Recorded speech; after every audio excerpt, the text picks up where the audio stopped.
Men and mental health. 12.5% of men in the UK are suffering from one of the more common mental health disorders and are less likely to seek support and access psychological therapy than women.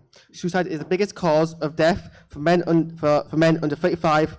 This panel will discuss and explore why these may be, as well as our own personal experiences of being men with mental health. It's the final panel of the day and also the concluding event of the conference. And the highest attended panel we've had all day, so I expect a lot of engagement from the audience. I'll briefly explain how the panel works, and then I'll introduce the panelists. The panel is going to be very Q&A heavy, so as soon as I finish my introductions, I'll open the floor immediately to questions from the floor, so start the brain rolling in that sense. However, if you're stuck, don't feel pressured. We will avoid awkward silences by a prompt sheet that I prepared earlier. I and the panelists prepared earlier, I should add, rather than myself, because I am not that motivated to work on myself. If you have a question at any point, it doesn't matter if we're speaking, just put your hand up and Eliza will come to you with a microphone. That way I know that you've got a question waiting and I will then come to you at the best time. So you have to wait for us to finish what we're saying and then for a gap to be, just put your hand up at any point and Eliza will come to you. You can direct a question openly to the entire panel or direct it specifically to one of the panelists. Our identities are on the sheets conveniently in front so you know what our background is. Anyone who is watching online, if you wish to ask a question, please tweet it to @NUSUMindTheGap and use the hashtag MENMH. Alternatively, if you wish to ask a question anonymously, there is a link on the Facebook event to a jot form where you may do so. That's the same applies to the audience. If you wish to ask a question anonymously, go into the event on your phone and you can use a jot form there. With that done, I'll now introduce the panel. You should all by now know Andrew Lister, who is the president of Mind the Gap. Next to me is Dr. Rehaan Ansari. I just call you Rehaan, don't I? We were friends. Yeah, we used to be friends, so I'm not used to talking from my surname. Who is a junior doctor and a former, is a Newcastle University alumni. On my other side is Mark Brown from 1 and 4, and who's your brilliant keynote speaker this morning. And Steve O'Driscoll, who is a development worker for Launchpad. I'm right, aren't I? Good. Not completely someone else. Awesome. So with that done, I would like to immediately open the floor to questions. Does anyone want to open the panel with a question? There's a microphone coming, because my hearing is terrible. Hi. I know you're dealing with men that have got mental issues, but I'm just going to ask you a question backwards. What do you think of women that have I've got bipolar and psychosis and I've got bipolar, the men who look after you? And with your illness, I think they're just unbelievable because a lot of men will walk away from women with bipolar. Does it happen when men have got bipolar or a mental issue? Do you want to start with that question? As a doctor, you're probably best qualified. Yeah. First of all carers who have to look after people with mental health disorders have a really difficult time because by their very nature, mental health disorders are can be quite chaotic, can be very difficult to deal with. And so everyone who's a carer does a fantastic job. But you are right in that because people can be perceived to be so difficult to deal with, there's a section of people who'll be like, nope, can't deal with that. And, it's not a very nice thing to do, but you can understand it. Mm-hmm. But I don't know, working in mental health, you do see relationships break down, you see sort of carers, husbands, wives, whoever, parents even say, look, this is enough, I can't deal with it. And that in itself, I don't know, it makes our job a lot more difficult because then you get not stuck with people because they're unwell, but people who can leave the hospital, but they need someone to help them, but they don't get that support. Mm-hmm. I don't really know. I think it's a difficult situation to be in, isn't it? My consultant said to me when I was sectioned in hospital, he said, you're very lucky because most men will walk away from women. Does that happen when men are mentally ill? Do their partners stay, or are there men who walk away quite often? Well, I think a part of it is a generational thing. Mm-hmm. You'll get certainly older generations who will stick together, and that's it. They will. It doesn't matter what happens to either partner, they will stay together. But then, equally, you get people who, as soon as they become unwell, that's the end of the relationship, and it happens with both genders. Certainly, you see it on the female ward, potentially a little bit more than the male ward, but that is possibly due to the underlying nature of a mental health disorder, which means that the relationships they're potentially forming with people are not necessarily the most stable relationships in the first place. So you get a lot of forming and breaking of relationships anyway, and being in hospital only exacerbates that, rather than is just the only cause for it. Yeah, that's good. Could I just say, as somebody that's suffered mental health problems since the age of 14, acute anxiety and depression, self-harm, abusing alcohol, drugs, etc. I was married for 10 years, and that was a very stormy relationship, and my wife passed away through drink issues as well. And daily life today, I think it's safer for me not to have a relationship, if that makes sense, because I feel I'm a burden on people, and I've scars all over my body, and I'm not the type of person that's going to meet somebody and then sit down and have what's this, what's that, and what's that. Yeah. So I think it's safer for me just to be on my own. I mean, I'm very lucky. I've been married for 29 years, and he's been unbelievable. You know, he's looked after me, he's seen the worst of me. Our lives have changed so much. I mean, I've got a mother, and she's the only person in my life that stood by me throughout my life. And me, when I was unwell, I didn't actually realise how much I was hurting the people around us, because it was me, it was all about me. Yeah. So I think it's safer for me just to stay on my own. Oh, bless. Yep. I think it's there's a few kind of really interesting things about that. There's the issue of what you might call emotional labour, like who does the heavy lifting in relationships and families and friendships. And we've tended to have a kind of, it still persists a bit now, that sort of gendered stereotype that it's women who do the touchy-feely talking and looking after people, and it's the men who do the sorting stuff out. So it's basically, if you're wearing a bra, you'll do some nice, some hugs and make someone a cup of tea. And if you are wearing some big heavy hobnail boots, you'll stick some shelves up for them, and like never the twain shall meet. I think it's a kind of interesting question about sort of who we assume should be doing the caring in relationships, and sometimes when it comes to having mental health difficulties, we're kind of fighting sometimes against our own kind of gendered stereotypes about what we're meant to be in that relationship.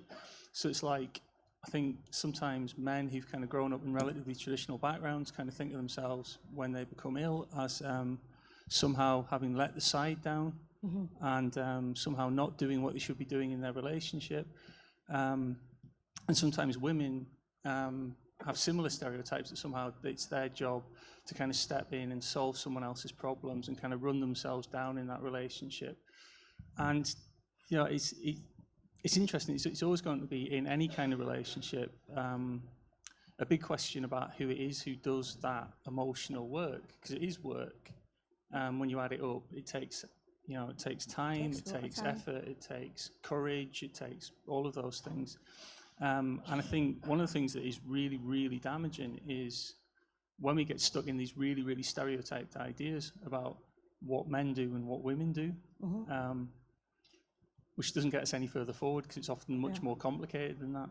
When I was in hospital, I saw so many relationships fall apart, especially when it was the woman who had the mental illness. The men would come and then just disappear. Where when the man had a wife or whatever, they would just keep coming and coming and coming. And I just thought, why do men who have mental health, the wives come, but when it's the other way around, some don't seem to be bothered. I think that something in terms of the way that we're taught as kids, as men, to deal with things is very internal, and it's very, we should be the people that fix the things, and if you can't fix it, it's a lost cause, that's it, just get rid of it. Whereas I think my impression when you're a woman brought up in our societies, it's very much about other people. How do you help other people? How do you help them to feel better? And it's very much less about your internals. And I think that particularly when you get a relationship between a man and a woman where one of them has a mental health problem, that really comes out very strongly, those teachings. And I think that's a big part of it. It's from that upbringing, right from being a kid, and internalizing the way that you deal with things, or externalizing it and kind of letting things go when they're not going to work. And I think it's a big difference in the way we're taught. I mean, my husband was told by several of his friends to walk away and leave me, but the women weren't as bad. But the men wasn't like, I wouldn't put up with her. You know, it's just quite frightening that people think like that. I mean, yeah, it's not an ideal situation when you have sort of general expectations that are impacting negatively on sort of scenarios like this, because ideally it shouldn't really be a factor. Thank you. Are there any other questions from the floor? Yep.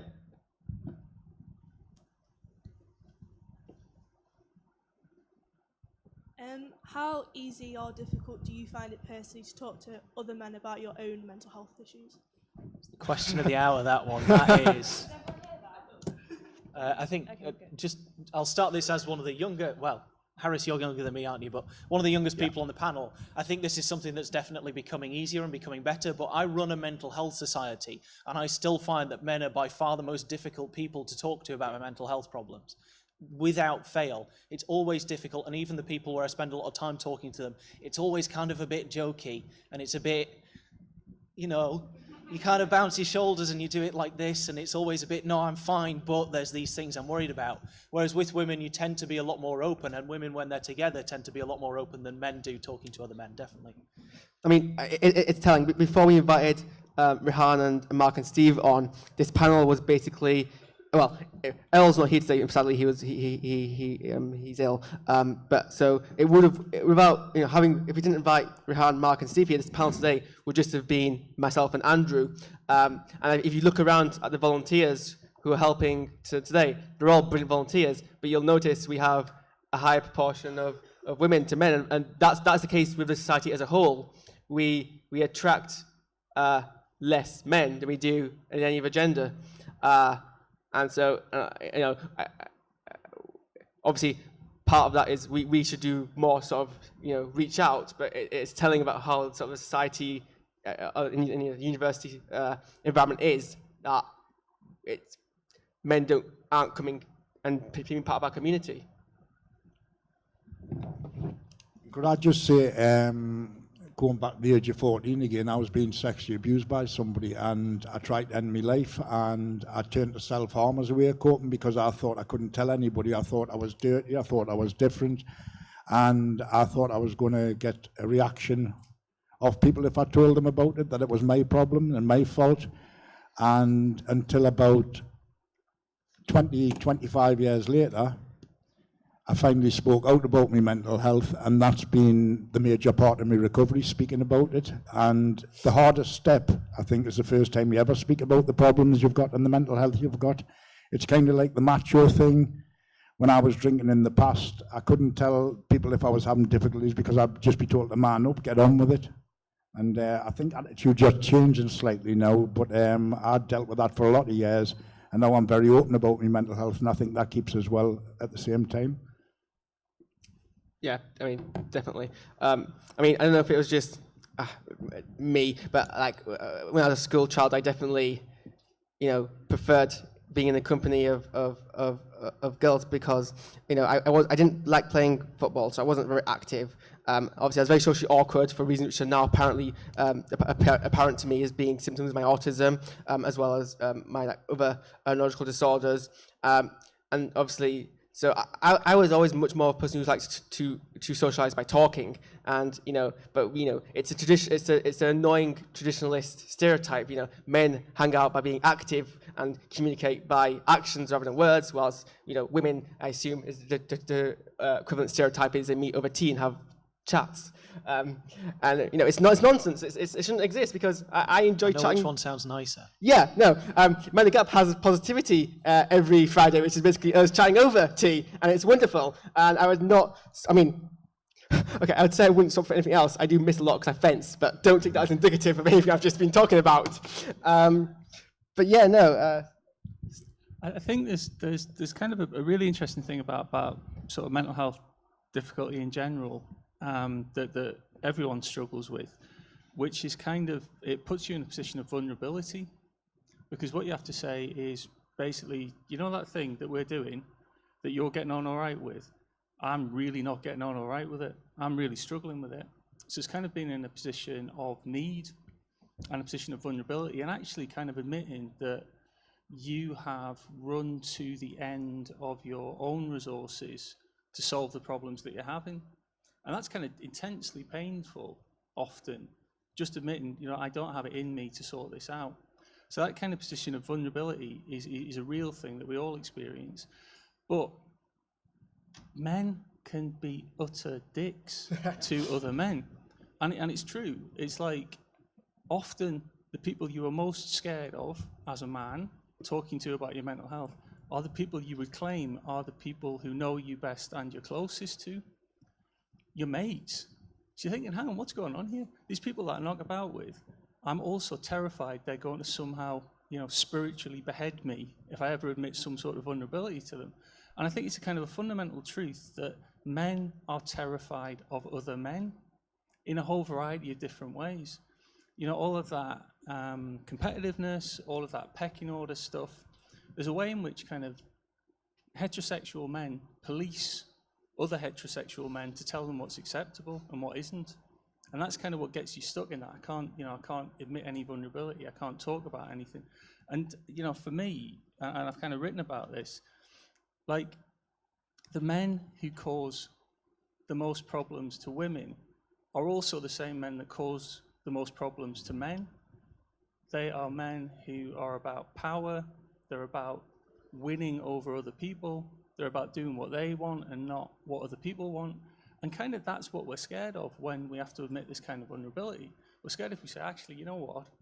It's a bit like, you know, pack animals where the, one of the animals kind of bares its neck as a way of kind of giving in, sort of showing it's vulnerable to find its position in the pecking order. We're like really, really scared that these men that we want on our side because they're powerful and strong and might protect us, if we're vulnerable, they'll jump on us first. I think that kind of vulnerability and that fear thing's like really, really, really strong. I don't know if anyone else on the panel experiences this. It might just be my experience for being definitely a bit weird. Yeah.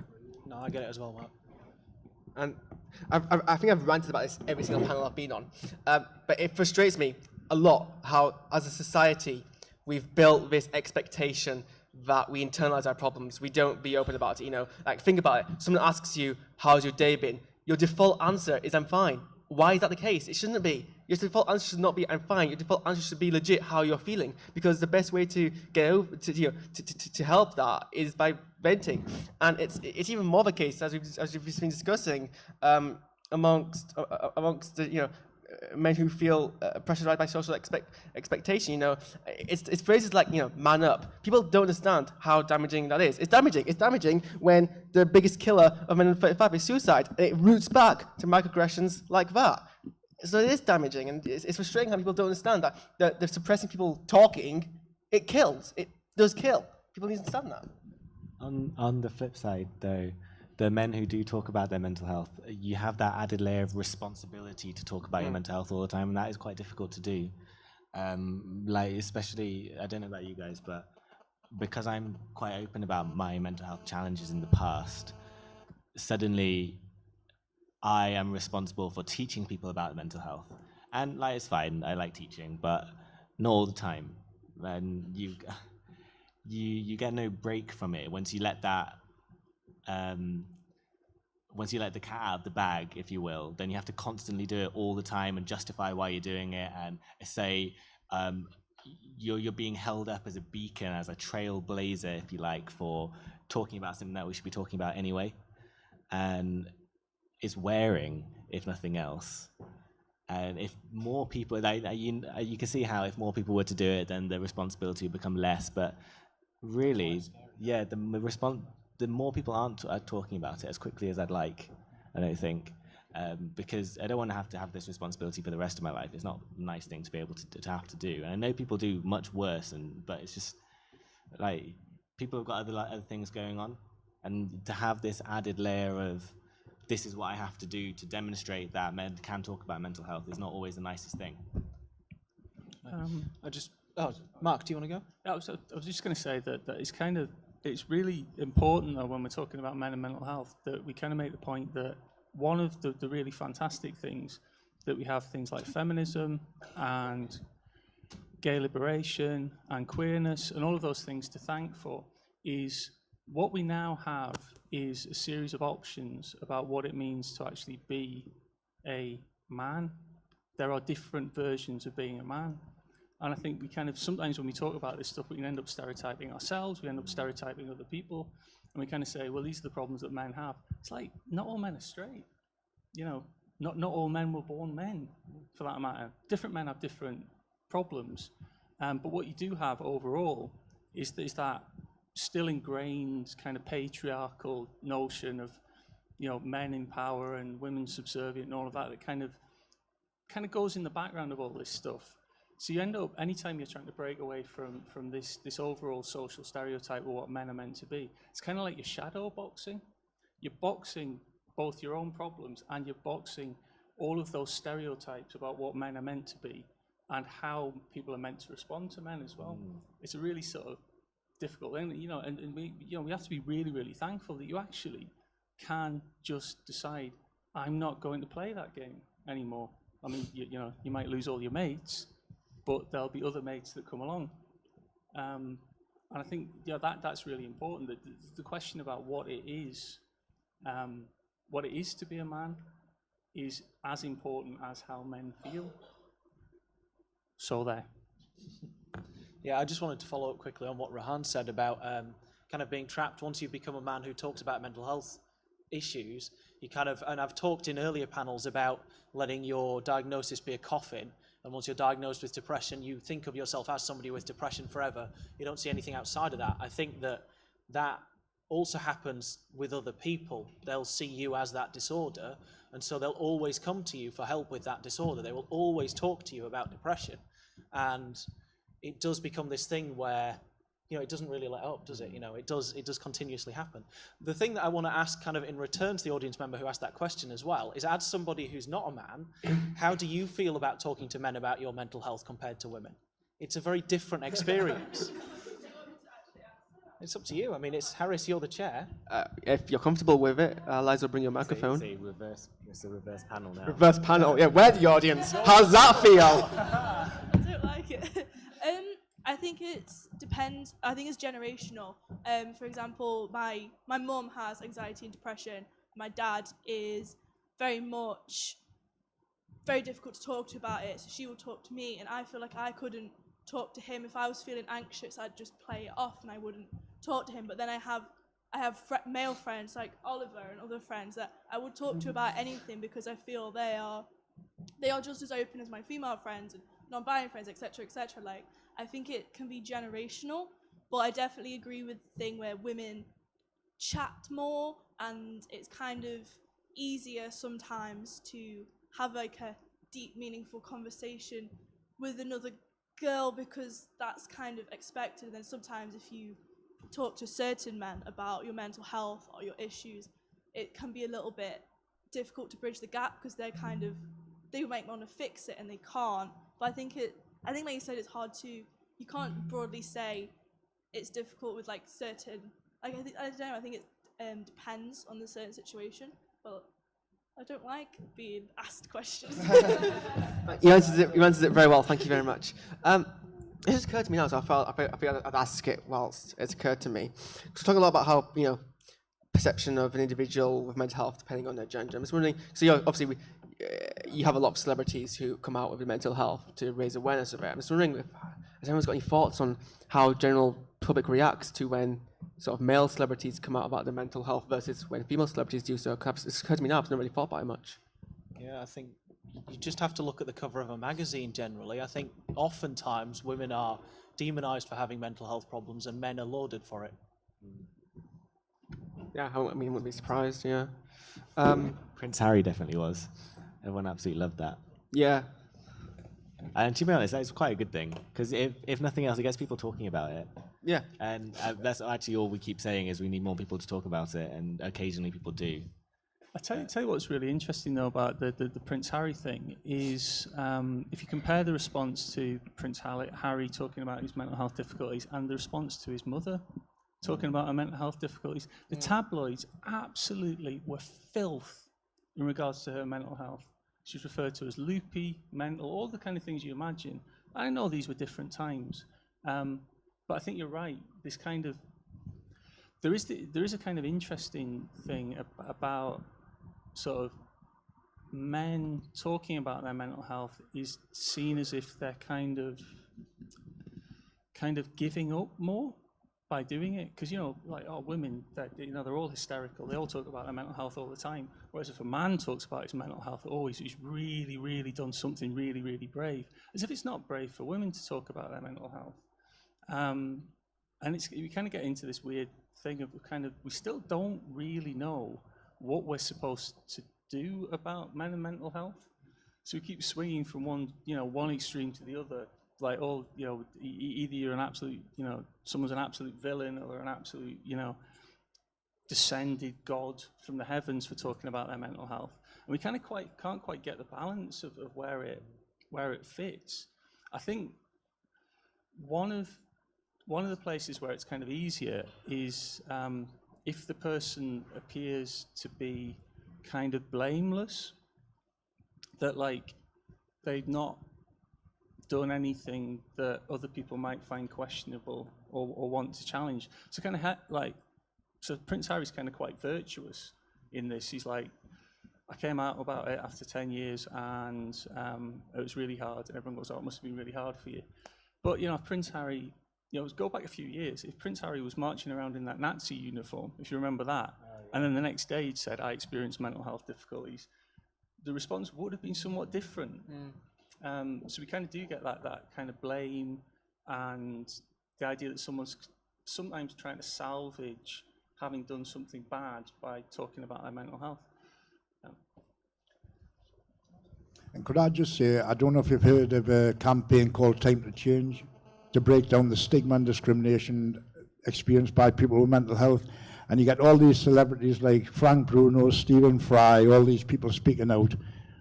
It's all very well and good, but to me, a local person, say from Baker, can't relate to these people. And to me, if you're Frank Bruno or Stephen Fry, you're not at the back of the waiting list to see a psychiatrist or get therapy. And if you use a local person in your campaign, more people can relate to that and understand where the person is coming from. Because to me, people like Frank Bruno and Stephen Fry, when they're getting a bit short of money, it's an easy way to make a paycheck. But you'll find that people involved with the campaign, local people, do it because they're passionate about it. And there's a big difference between the two to me. So I hope that didn't upset anybody, by the way. But Yep.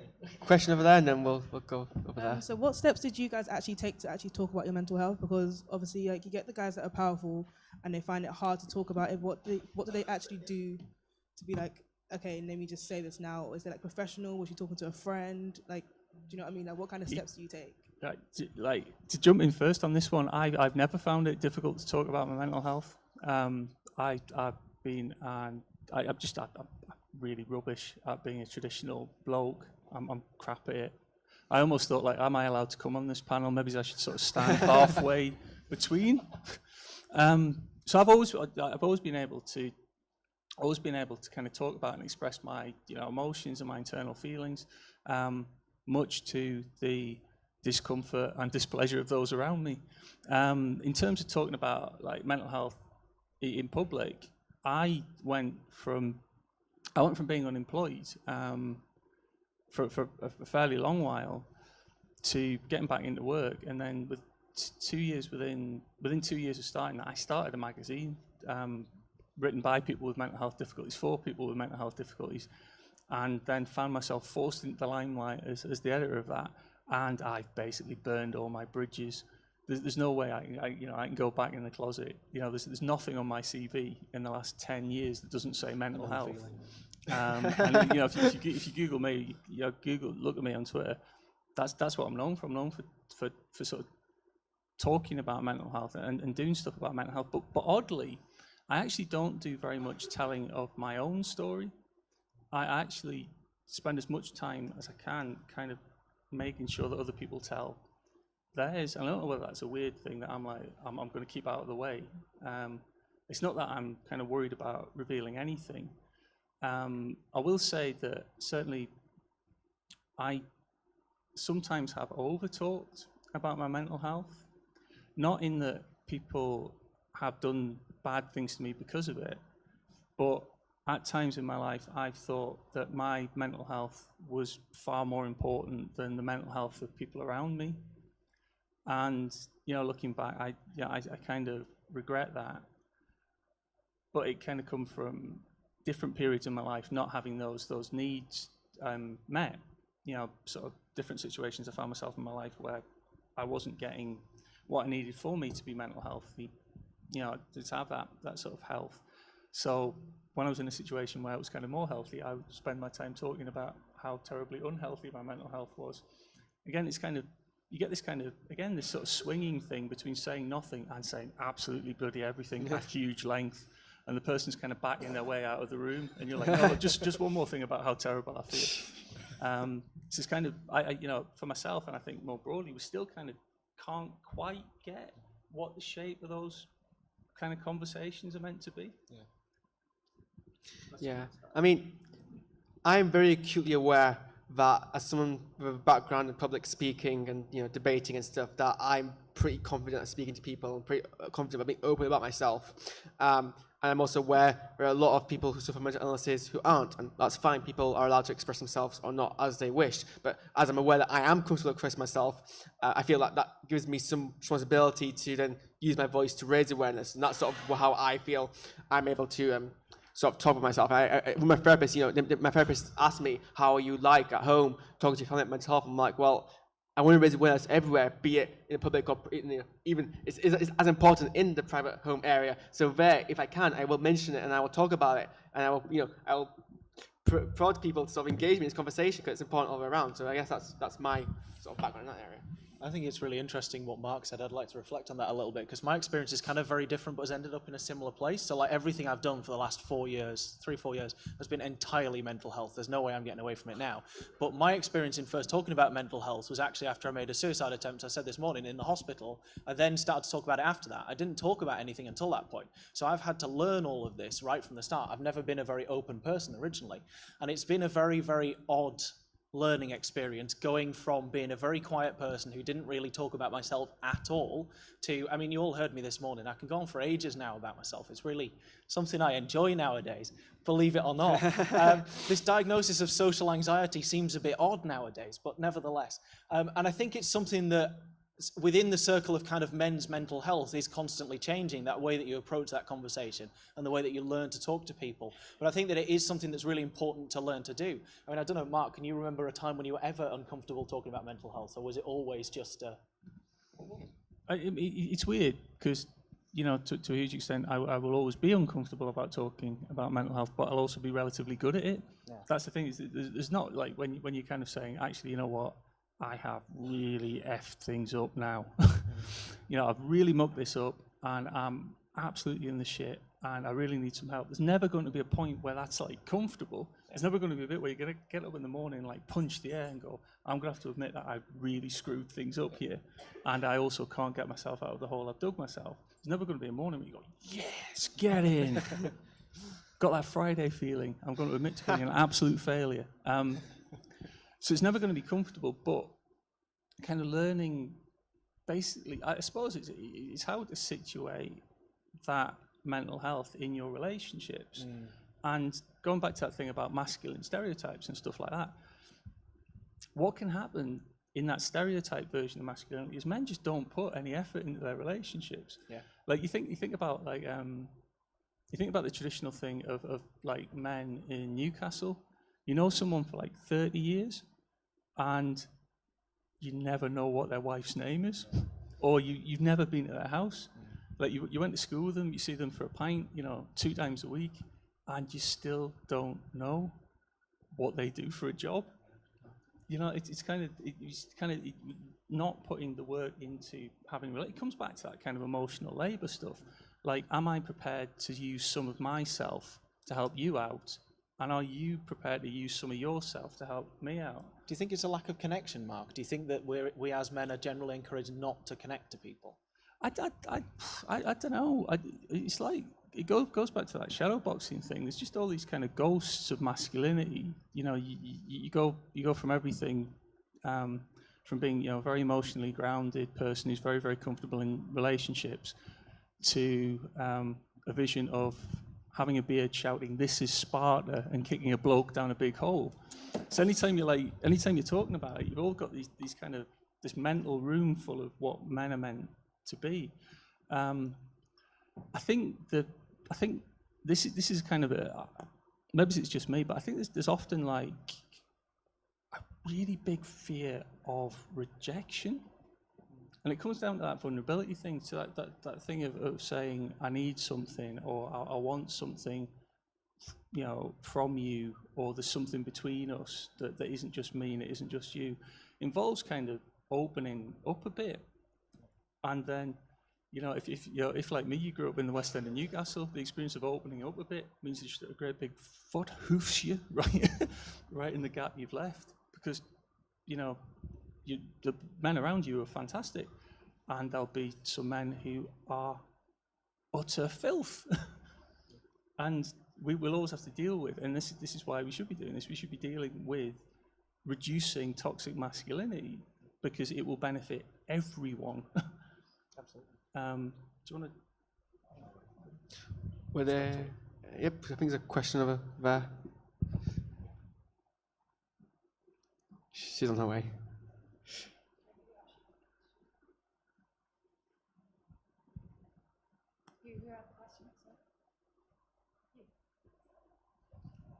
As a man, do you have psychiatrists and CPNs and crisis teams? Any of yous? Sorry, I couldn't hear that. Say again, louder. Do you have psychiatrists, crisis teams, and CPNs? Have you dealt with them? Could I just answer that one? I'm actually a service user, but I work as well. I volunteered for 4 years and it led to employment. And I don't officially receive any services, although I have had psychiatrists I've got a doctor, obviously. Yeah. But to me, the services I receive at the minute, in my mind, are the people I work with. Yeah. Because they are genuine friends and they understand and they're non-judgmental, so they are my sort of official service. What I was actually wondering is, do you open up to psychiatrists and CPNs and crisis teams, or when you speak to them, just go, "Whoa," as a man? I had real difficulty with my CPN. Yeah, no, I did. I think there was a big age difference between us. Was it? No, I've had 3 CPNs because some of them just you don't get and you don't have a relationship with them, and I had to get a new one because you too. But how, like, do you have psychiatrists? Anybody? Do you see a psychiatrist?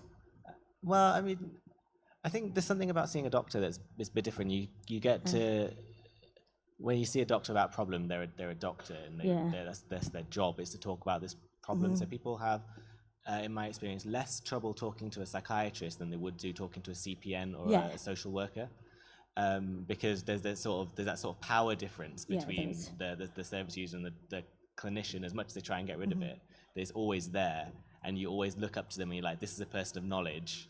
This is someone who can help you. So do you actually open up when you see them, or do you like go, "Oh, I'm a man, I really don't need to"? I mean, if you get to the point where you need to see a psychiatrist, then you've got real no choice. No. Because it depends on the circumstances by which you're seeing them. Either you're there because you're sectioned and you've got no choice but to be there, then it's understandable that you're going to be a bit more closed off. But if you've taken the step yourself to go and see them. How do you feel? Anybody ever been sectioned on the table? Has anyone who's been sectioned? I haven't been sectioned. You have? I haven't. No. But I was just going to sort of talk a little bit about sort of my experience with sort of clinical psychologists and therapists. at the minute I'm having counselling for trauma. And every single time that I'm in a kind of counselling stroke therapeutic relationship like that, I just think this is brilliant. I can talk about myself. It's fantastic, and tell all these wonderful stories about myself. And then at the end of like the first or second session, I always have to go like, I need you to do something for me. I need you to do something other than be entertained and impressed that I'm so good at talking about my mental health. I actually need you to kind of stop me, and I need you to question me, and I need you to not just let me talk on.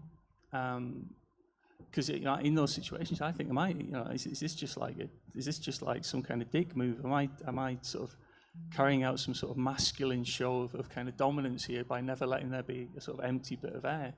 And I always have to stop and say, like, you're looking at me and you're thinking, oh, well, this is a man, and how wonderfully he's doing this expressing emotions thing, that I thought it would be really hard to get him to open up.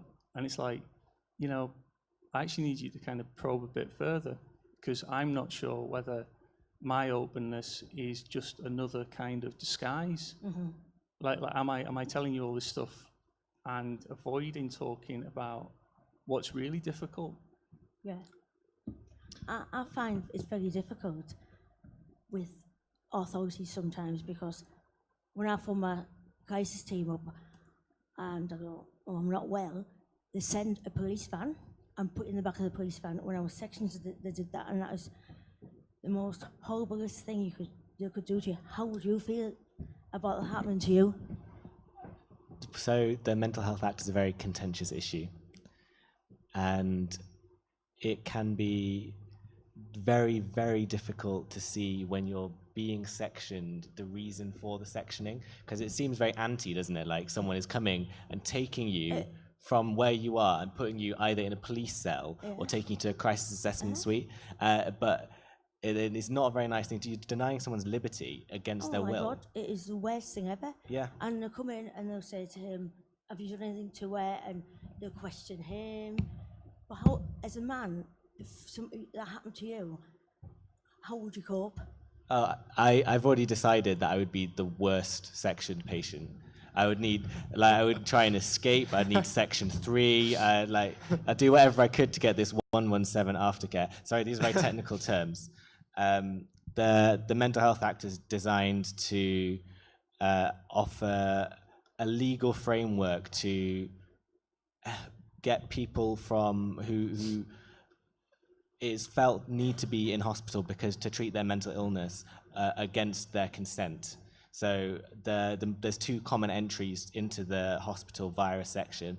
Either you get arrested by the police, as our questioner was mentioned, which is under what they call a section 136, or 135, which is where the police can arrest you, not for having done anything wrong, but just for being unwell, and take you to a place of safety, which we would call an A&E, a crisis assessment suite, or a police holding cell. They've always took me to the mental health hospital. And so we're getting there. It's just Well, it's not nice. You get put in this like tiny little box, and you get treated like a criminal. All over in the van, thinking, what are they doing to you? It's so humiliating, and you're in a state. Certainly, when you're in the moment when you're in the position of needing to be sectioned, you can't appreciate the reason that is happening to you, and it looks like everyone is just against you. Then you get assessed by a psychiatrist, and they're like, actually, I don't think you're allowed to go outside. No. And then you'd be like, but you're like, no, but I'm fine. There's nothing wrong with me. I'm just trying to live my life. And they're like, no, because as I'm sure you know, there's only 3 types of people who are allowed legally to detain you, to remove you from your life and detain you, and that's a judge, a policeman, and a consultant psychiatrist. Mm-hmm. It's a lot of responsibility to put on just a doctor. Yeah. And it can be very difficult to see the reason why until quite a long time after what has transpired, because it ruins the therapeutic relationship between you and your psychiatrist forever, because they have taken you from your house where you're safe, where you're happy. Well, there's stuff going on, but you're safe, at least in your house, and they've taken you to some random hospital to try and make you better. And that is difficult, certainly from the other side, having to do that to people. It's difficult to marry up what you know is best for the person that you're seeing with that fact that we have too much power. And I spent a lot of time trying to wrestle with this idea of do we do too much? Do we overexert? Are we stopping people from living their life if just because it's not the same way that we would live our lives?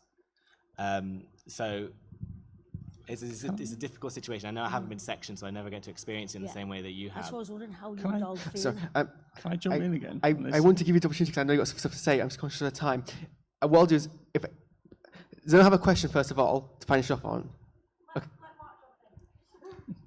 I was just Okay. all I was wanting to say, all I was wanting to say is we still have these kind of stereotypes about how we interpret other people's distress, and also how we express our distress. So, what we know is basically if you often are a black man in the UK and you're having a bad time, no matter how upset you are, someone will say you're a really angry black man and you definitely need to be sat on because you're a big danger. But I think for men, we still, going back to that vulnerability thing, fear and hurt are universal experiences. But often for men, that comes out more as something that looks like anger than it does vulnerability. So men are more likely to kick off. I think that's what we're taught, Mark, a lot of the time. Compress your feelings into anger, and that's it. That's kind of what you get to show. That's what you show in front of your mates when you don't like something. That's it. That's what you get. But underneath that, there is that kind of fear and hurt that's universal, and that's kind of a worry, and it's something that's a challenge to us. Actually, how do we make ourselves and other people safe in our distress? We need to find ways of not turning our distress and our vulnerability into anger and smashing things and kicking stuff over and getting ourselves arrested and all that sort of stuff. And that actually feels much more dangerous than anything else. Right. I'll take a question and we'll briefly answer, and then I will conclude the panel. So I have a younger brother who's 17 who has quite a lot of mental health difficulties, and I was wondering if, as men who've been through this, he's very stereotypically male in the way he addresses everything and he won't talk to people. If there was something that you think people like me that were in your lives at that point could have done to help. Very good question to end on. Do you want to start? It's a good question. I mean, I don't want to approach. I'm anxious to approach this answer from a perspective of what we should have done, because it's really the fault of the family that they're not supporting. It's more a case of lack of awareness. Could have been extra, a little bit on top of, I guess. Families tend to do what they can, but was there anything a little bit more, I guess? I would say, from my perspective, in terms of being younger, what I needed when I was in my teens and I was having a really bad time is I needed some people around me, some of them men, who weren't knobs, who could show me how not to be a knob.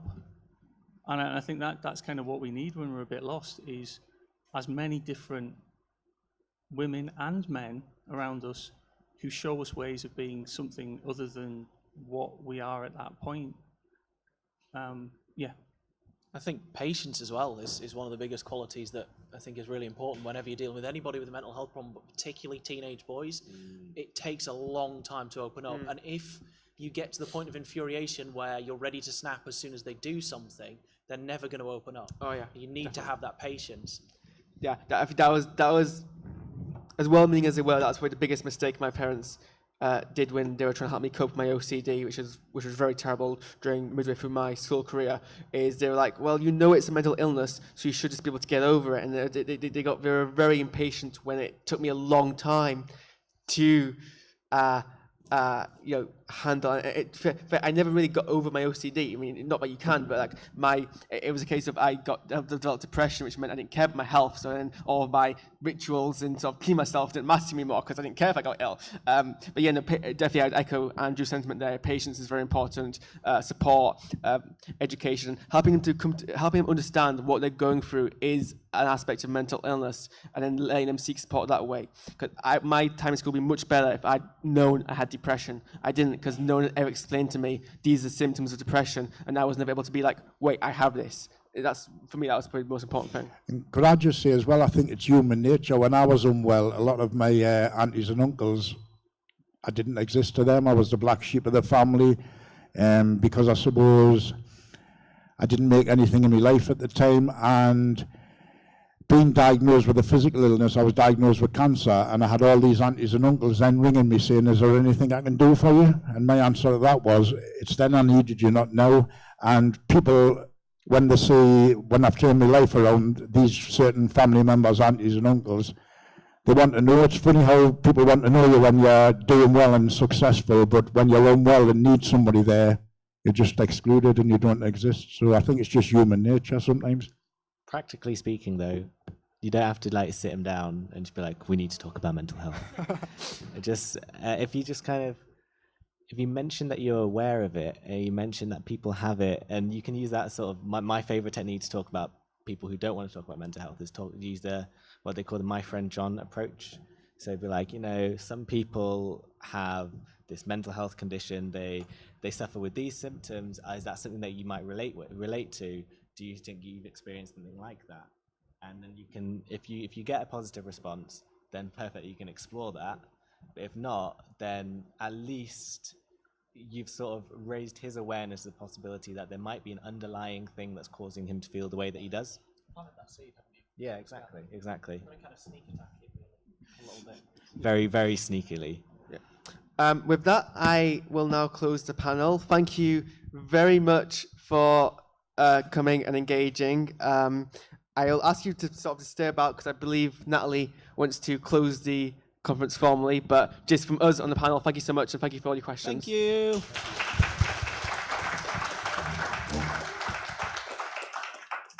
I'm not sure about closing it formally, but I will close it informally. Thank you so much for coming, everybody. I hope you've all really enjoyed today.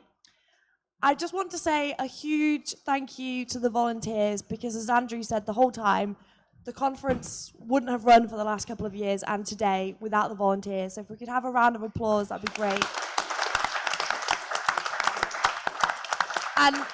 And also to the student session leaders, because I know there was a lot of organisation and it can take a lot of courage to run one of those sessions. So thank you very much. Thank you for everybody that's helped out.